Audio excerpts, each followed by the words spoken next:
or when the wooing of a larger benefit package tempts us to pursue a career move that doesn't align with our calling.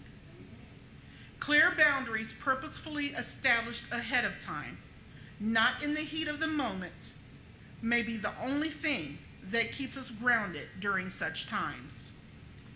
Boundaries help us and others see that consequences, both positive and negative, follow choices. God requires us to accept responsibility for the choices we make. Hebrews 4:13.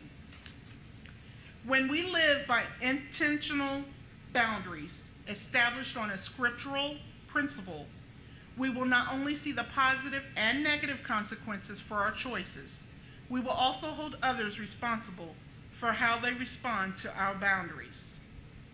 Look at your neighbor. Say, neighbor. Neighbor.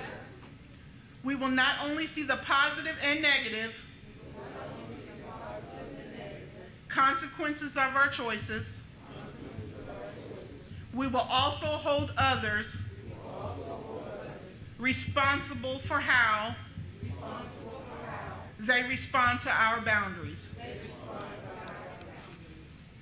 For example, someone might try to get us to alter our planned family outing in order to help them do something they failed to do in a timely manner.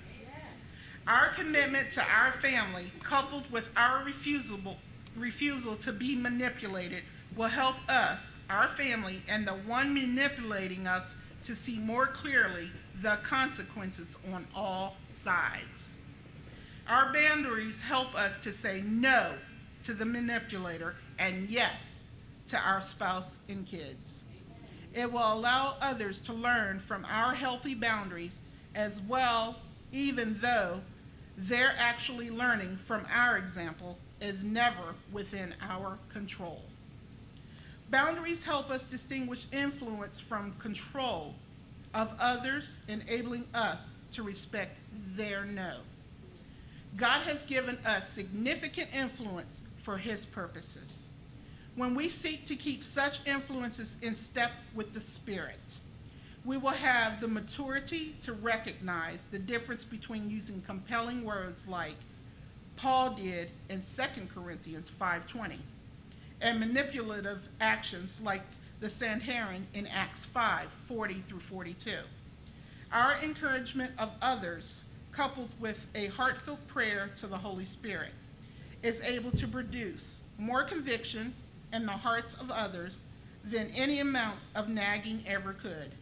When someone responds to our request with a no, we can share with them our reasoning and ask them to prayerfully reconsider the matter, then trust the Holy Spirit to work his will regardless of their final decision. As we establish strong boundaries around what matters most to us, many will come to greatly respect us and perhaps even model their lives after us. We likely will have less difficulty getting along with people because they will learn to predict our steady way of responding from deeply held principles. We may even find that they stop asking us to take responsibility for things they should do for themselves, and instead ask us to do only things that are consistent with the way we live life anyway.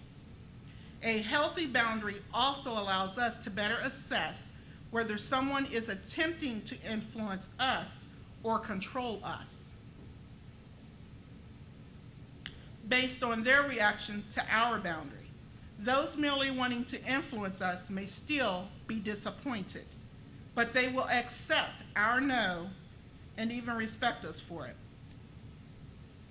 Those attempting to control us will often become angry and irritable, perhaps to the point of spreading rumors about us as a form of passive-aggressive punishment. Such trouble is sometimes one of the negative consequences we suffer for living a well-boundaried life. Yet with intentionally set boundaries, we'll no longer resent them for trying to manipulate us. Others will know they can rely on our yes being yes and our no being no.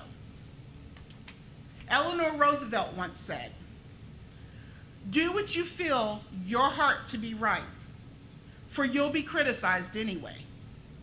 We simply can't please everyone. The earlier we recognize this, the sooner we'll have the confidence to make the difficult decisions necessary to live out our unique calling